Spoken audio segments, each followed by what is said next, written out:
The Shroud of Turin, a simple piece of linen, yet it has captivated hearts and minds for centuries, drawing people from all walks of life. Could this be the burial cloth of Jesus Christ, the very fabric that once covered his crucified body? The mystery deepens with every examination. The image imprinted on the shroud is haunting, almost otherworldly. A man, bearing the wounds of crucifixion etched into the fabric.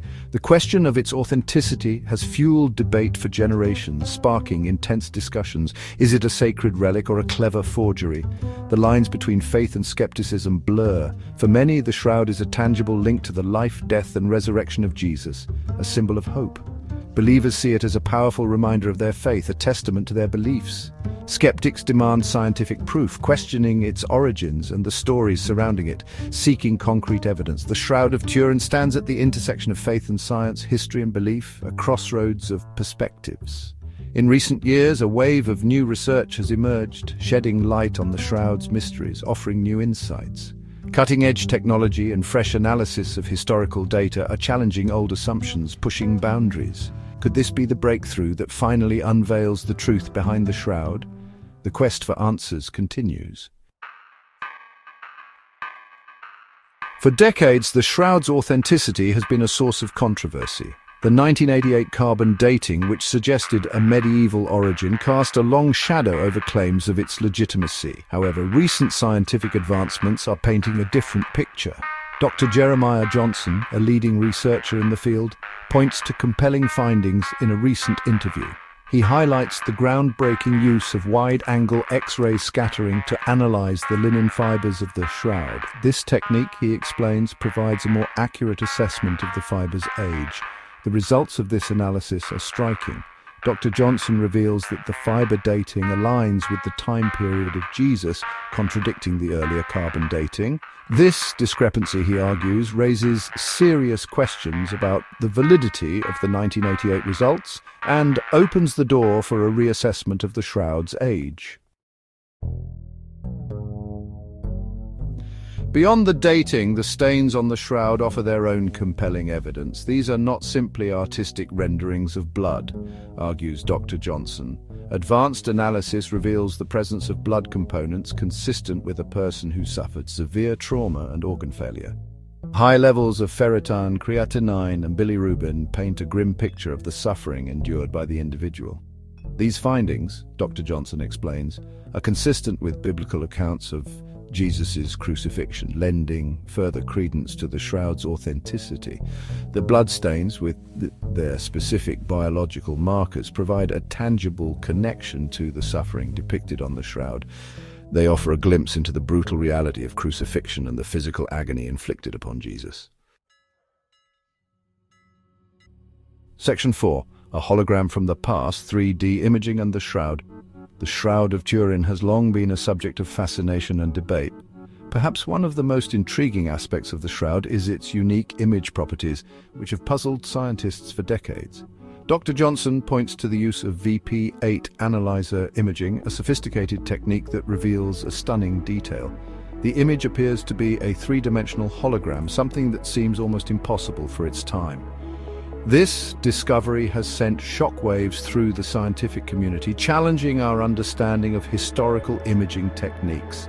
Creating a three-dimensional image of this complexity would have been impossible in the 14th century, the time period attributed to the shroud by carbon dating.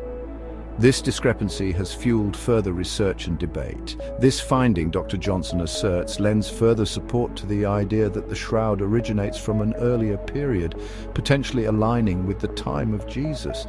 If true, this could have profound implications for our understanding of history. The presence of a three-dimensional hologram raises more questions than answers, leaving experts both baffled and intrigued.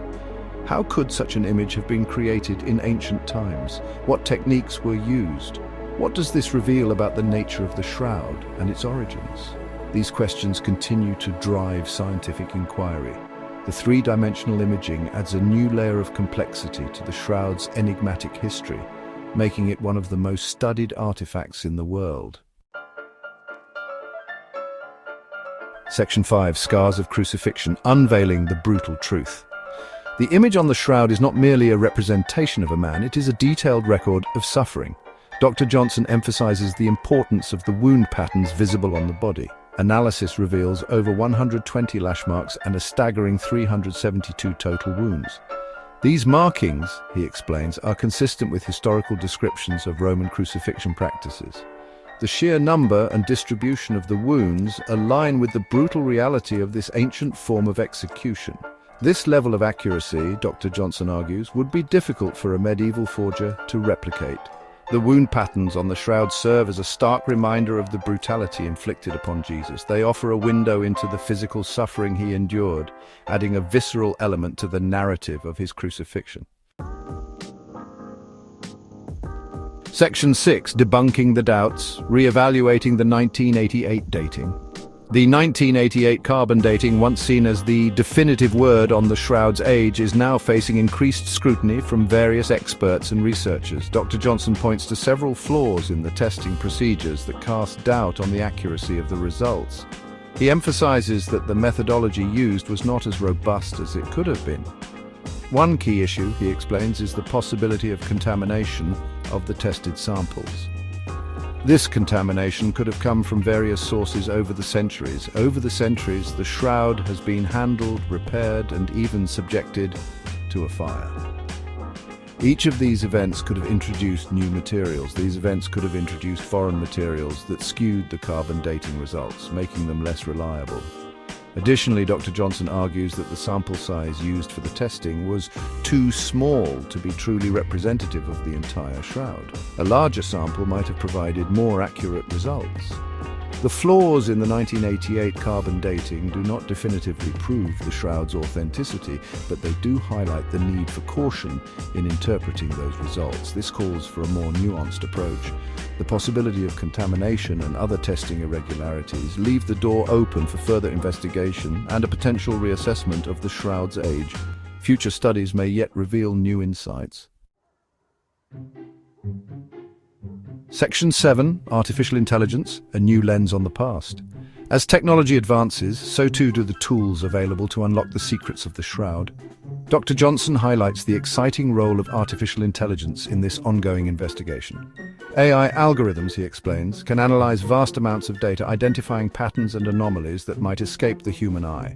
While the specific findings of these AI analyses are not yet fully disclosed, Dr. Johnson hints at their potential to revolutionize our understanding of the shroud. The ability to process and analyze data at an unprecedented scale could reveal previously hidden details and provide further insights into the shroud's origins and the image it bears.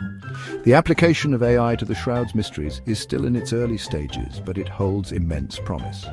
As these technologies continue to evolve, they may provide the key to finally unraveling the enigma of the Shroud of Turin and determining its rightful place in history.